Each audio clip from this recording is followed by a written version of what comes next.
Les amis, bonjour. J'espère que vous allez bien. Bienvenue dans le temple du spectacle. Allez, c'est parti.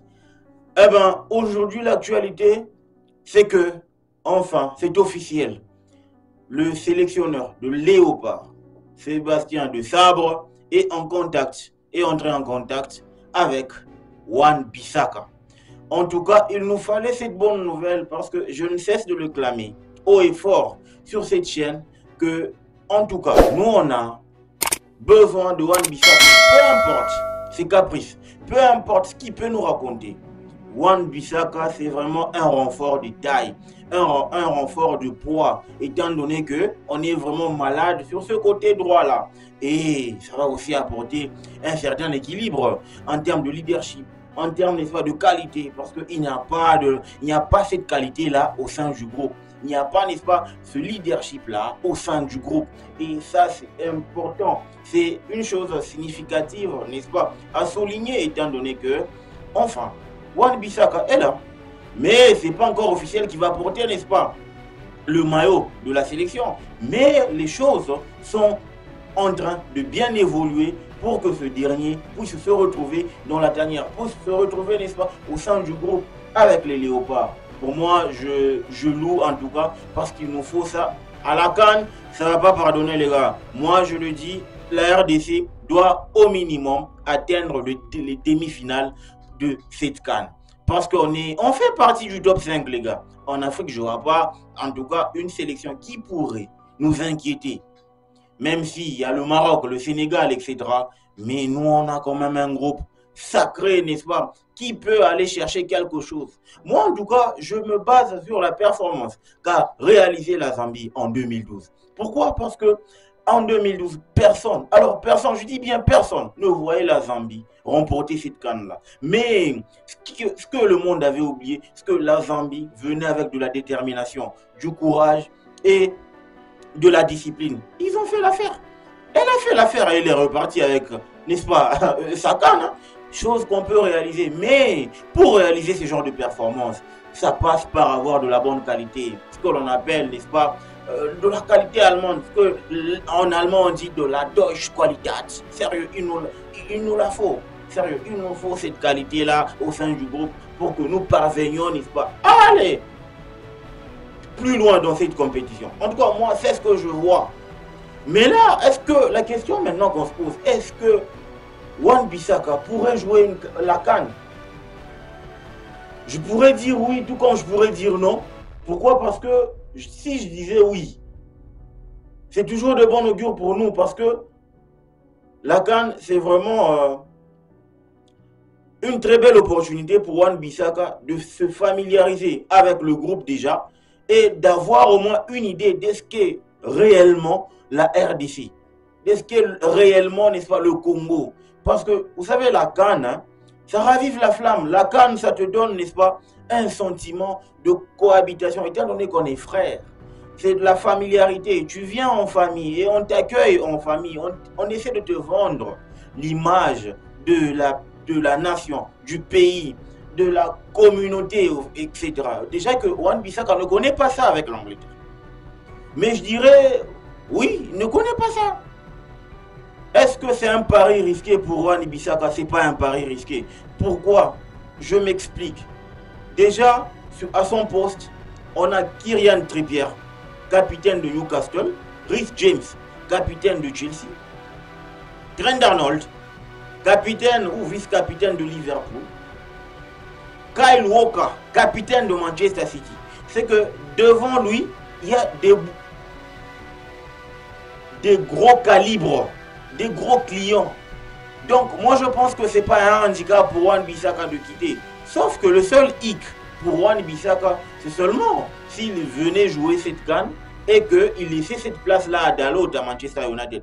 Étant donné que Dalot lui a déjà chippé cette place de titulaire au sein de cette équipe de Manchester United, moi je vois que peut-être qu'il ne va pas s'ouvrir totalement à l'idée de venir jouer pour la sélection congolaise.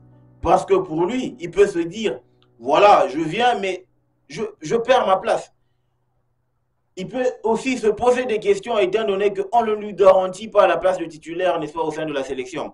Parce que oui, qualitativement parlant, il met tout le monde sur le banc dans cette sélection. Qualitativement parlant, au vu de son aura, au vu de ce qu'il peut apporter comme qualité au sein de cette sélection, il met, n'est-ce pas, tout le monde sur le banc.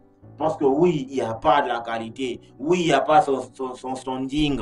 Oui, il n'y a pas, n'est-ce pas, son apport. On ne peut pas comparer, n'est-ce pas, son apport et celui de Géodéon Kaloulou. C'est deux mondes différents. C'est diamétralement opposé, je vous le dis.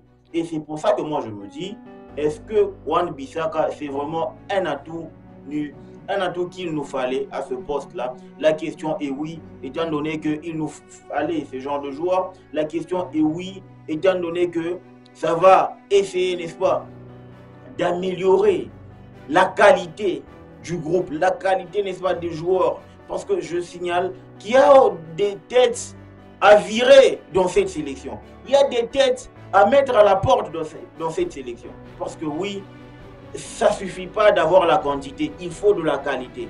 Et la RDC a besoin de la qualité pour retrouver son auréole, n'est-ce pas, en Afrique.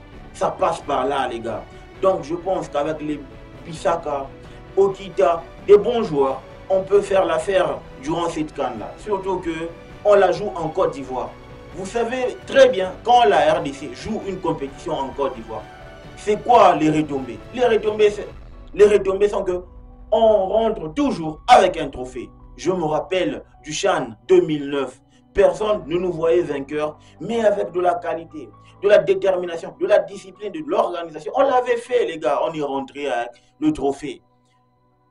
Je pense que quand on joue en Côte d'Ivoire, c'est une terre qui est bénie pour nous. C'est une terre qui nous apporte de la baraka. C'est une terre qui est vraiment fertile pour nous. Parce qu'on gagne toujours. On a toujours cette gain de cause.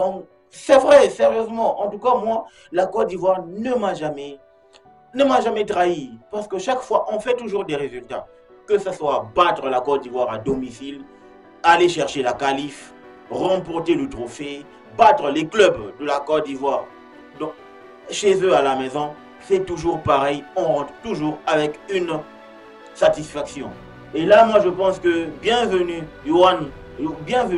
Wan-Bissaka, parce que sérieusement, même si pour moi il a fait des caprices, sérieusement le gars il a raison, parce que ça a de quoi réfléchir, étant donné que c'est Wan-Bissaka, les gars. C'est Wan-Bissaka. Ça va faire en sorte qu'on ait un défenseur qui joue dans un club plus huppé. Plus huppé, les gars. C'est plus huppé, je vous le dis. Donc, moi, je pense que Wan-Bissaka a tout intérêt à accepter l'offre de la RDC parce que c'est maintenant ou jamais. Si jamais il ratait cette CAN et il ratait aussi les éliminatoires pour la Coupe du Monde et qu'on se qualifiait pour la Coupe du Monde, ça va être difficile étant donné que 2026, c'est dans 2 ans et le gars, il aura 28 ans. Ou 29, si je ne m'abuse. Donc, je pense que c'est maintenant ou jamais pour Wan-Bissaka d'intégrer cette sélection parce qu'il ne va pas être déçu. On a un entraîneur qui a de la discipline. On a un entraîneur qui sait vraiment faire jouer ses compères. On a un entraîneur qui sait convaincre. Donc, ça prouve à suffisance que, organisationnellement parlant, on est au point. Ça, c'est une certitude. Il ne va jamais manquer, n'est-ce pas, des matchs amicaux. Il ne va jamais manquer, n'est-ce pas, des rassemblements. Donc, je pense que il vient pas dans un groupe mort. Il vient pas dans un groupe oisif. Il vient dans un groupe travailleur, bosseur, qui sait ce qu'il veut. Ok? C'est la raison pour laquelle moi, en tout cas, je milite pour sa venue. C'est de bon augure pour nous deux, et la sélection, et pour Wan-Bissaka. C'est en tout cas un mariage gagnant-gagnant. Donc les gars, dites-moi ce que vous en pensez en commentaire. Est-ce que cette venue-là vous fait aussi, n'est-ce pas, vous donne des sensations? Est-ce que ça vous anime? Vous êtes content de la venue, de la probable venue de Wan-Bissaka au sein de cette sélection? Ou soit vous jugez qu'on a quand même de quoi, n'est-ce pas, tenir pour arriver à obtenir gain de cause à la prochaine CAN qui va se jouer en Côte d'Ivoire en janvier 2024. Le football mérite d'être vécu. Ciao.